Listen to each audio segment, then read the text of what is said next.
இன்றைக்கி நம்ம மொறுன்னு அருமையான டேஸ்ட்டில் ஒரு சூப்பரான உருளைக்கிழங்கு சிப்ஸை எப்படி செய்கிறதுன்னு பார்க்க போகிறோம். இந்த உருளைக்கிழங்கு சிப்ஸை அப்படியே கடைகளில் வாங்குகிற சிப்ஸு மாதிரி இருக்காதுங்க. அதை விட அருமையான டேஸ்ட்டில் ரொம்பவே சூப்பராக இருக்கும். இந்த உருளைக்கிழங்கு சிப்ஸுக்கு ரொம்பவே ஏற்ற மாதிரி ஒரு சூப்பரான மசாலாவும் தயார் பண்ணிவிட்டு அந்த மசாலாவோடு நீங்கள் இந்த உருளைக்கிழங்கு சிப்ஸை சாப்பிட்டு பாருங்கள். அவ்வளோ ஒரு அருமையான டேஸ்ட்டாக இருக்கும். ஹலோ ஃப்ரெண்ட்ஸ், வெல்கம் டு சமையல் டிலேட்.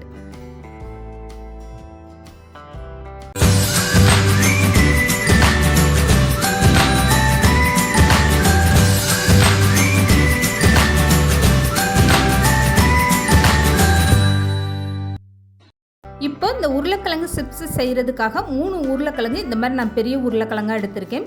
எந்த அளவுக்கு உருளைக்கிழங்கு சைஸு பெருசாக இருக்கோ அதுக்கு ஏற்ற மாதிரி உங்களுக்கு சிப்ஸோட சைஸு பெருசாக இருக்கும். இந்த உருளைக்கிழங்கை ஃபஸ்ட்டு நல்லா மண் இல்லாமல் கழுவி எடுத்து வச்சுக்கோங்க. அதுக்கப்புறம் பார்த்தீங்கன்னா இந்த மாதிரி சிப்ஸு சீவிர சீவல் கடைகளில் கேட்டிங்கன்னா கிடைக்கும். இதில் வாழைக்காவும் சீச்சு எடுத்துக்கலாம்.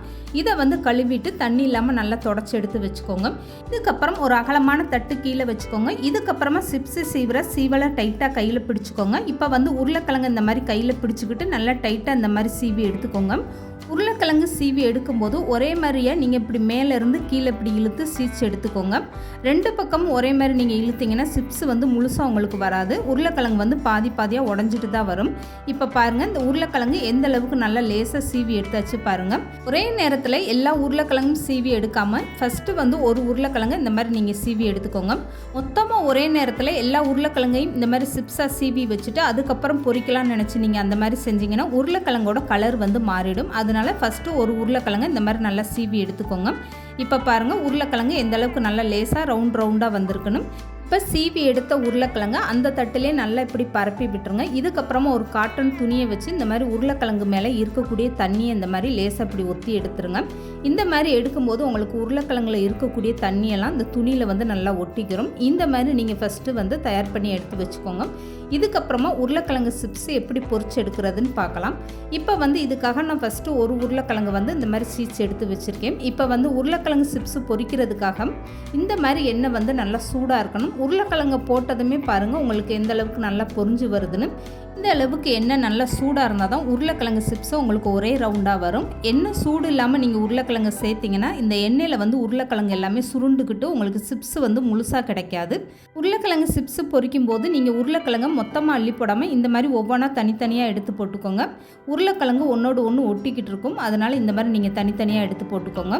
இப்போ உருளைக்கிழங்கு எல்லாமே எண்ணெயில் சேர்த்ததுக்கப்புறம் ஸ்டவ்வை மீடியமாக வச்சுட்டு அப்படியே கலந்து கொடுங்க.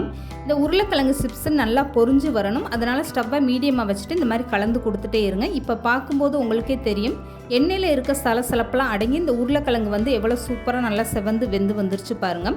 உருளைக்கிழங்கு கருத்து போகாமல் இந்த மாதிரி உங்களுக்கு லைட் எல்லோ கலரில் இருக்கணும். இது கரெக்டான ஸ்டேஜில் இருக்குது. இந்த நேரத்தில் உருளைக்கிழங்கு எல்லாமே நீங்கள் எண்ணெயை வடிச்சிட்டு வெளியில் எடுத்துருங்க. அவ்வளோதாங்க, ரொம்பவே சூப்பராக நம்மளுடைய உருளைக்கிழங்கு சிப்ஸ் நல்லா பொரிஞ்சு வந்துருச்சு பாருங்கள். இப்போ மீதம் இருக்கக்கூடிய உருளைக்கிழங்கை அப்படி நீங்கள் சேர்த்துட்டு பொரிச்சு எடுத்துக்கோங்க. ஒவ்வொரு உருளைக்கிழங்கும் நீங்கள் சேர்த்து பொரிக்கும் போது அடுத்த உருளைக்கிழங்கை நீங்கள் சீவிட்டு தயார் பண்ணி எடுத்து வச்சுக்கோங்க. இந்த மாதிரி நீங்கள் பொரிக்கும் போது தான் உருளைக்கிழங்கோட கலர் மாறாமல் உங்களுக்கு ரொம்பவே சூப்பராக இந்த மாதிரி ஒரு கலரில் கிடைக்கும். இப்போ 3 உருளைக்கிழங்குமே நான் இந்த மாதிரி சீவி பொரிச்சு எடுத்து வச்சுட்டேன். இப்போ நான் கையில் எடுத்து உடச்சி காட்டுறேன் பாருங்கள் எந்த அளவுக்கு நல்லா கிறிஸ்பியாக வந்திருக்குன்னு. இப்போ இந்த உருளைக்கிழங்கு சிப்ஸுக்கு ஒரு சூப்பரான மசாலா தயார் பண்ணிடலாம். இதுக்காக ஒரு பவுல் எடுத்துக்கோங்க. இப்போ 1 ஸ்பூன் அளவுக்கு சில்லி ஃப்ளேக்ஸ் சேர்த்துக்கோங்க. இப்போ 1/2 ஸ்பூன் அளவுக்கு காஷ்மீரி சில்லி பவுடர் சேர்த்துக்கோங்க. இது நல்ல ஒரு கலர் கொடுக்கும். இப்போ 1/2 ஸ்பூன் அளவுக்கு சாட் மசாலா சேர்த்துக்கோங்க. சாட் மசாலா உங்களுக்கு உப்போட டேஸ்ட் இருக்கும். அதனால் அதிகமான உப்பு சேர்க்காமல் இந்த சிப்ஸுக்கு குறைஞ்ச உப்பே நீங்கள் சேர்த்துக்கோங்க. இப்போ 1/2 ஸ்பூன் சாட் மசாலா சேர்த்ததுக்கப்புறம் 1/2 ஸ்பூன் அளவுக்கு மிளகுத்தூளும் 1/2 ஸ்பூன் அளவுக்கு உப்பும் சேர்த்துட்டு இதை 1 ஸ்பூன் வச்சு நல்லா கலந்து கொடுத்துருங்க. இந்த மசால் பொடி சேர்த்து நீங்கள் சிப்ஸு சாப்பிட்டு பாருங்கள். இதுவரை இந்த மாதிரி ஒரு டேஸ்ட்டில் நீங்கள் சிப்ஸு சாப்பிட்ருக்கவே மாட்டீங்க. இப்போ இந்த மசால் பொடி எல்லாமே நல்லா கலந்து கொடுத்தாச்சு பாருங்கள். மசால் பொடியை இந்த மாதிரி ஒரு பவுலில் சேர்த்துட்டு கலந்துட்டு அதுக்கப்புறமா நீங்கள் சிப்ஸில் சேர்க்கும் போது தான் இந்த மசால் பொடி எல்லா பக்கமே அந்த சிப்ஸு ஃபுல்லாகவே உங்களுக்கு நல்லா படும். நீங்கள் தனித்தனியாக அப்படியே சிப்ஸு மேலே தூவிட்டு கலந்து கொடுத்தீங்கன்னா அது அவ்வளோ நல்லா இருக்காது. ஒரு பக்கம் உப்பு உரப்புமா உங்களுக்கு நல்லாவே கலந்து கொடுக்க வராது. அதனால மசால் பொடி எல்லாமே இந்த மாதிரி ஒரு பவுலில் ஃபஸ்ட்டு மிக்ஸ் பண்ணிக்கோங்க. அதுக்கப்புறமா உங்களுக்கு எந்த அளவுக்கு மசால் பொடி தேவையோ இந்த சிப்ஸ் மேலே மசால் பொடியை தூவிட்டு ஒரு டைம் நல்லா கை வச்சு இந்த மாதிரி மிக்ஸ் பண்ணி விட்டுருங்க. அதுக்கப்புறமா இந்த பாத்திரத்தை எடுத்துகிட்டு இந்த மாதிரி நல்லா குலுக்கி விட்டுருங்க.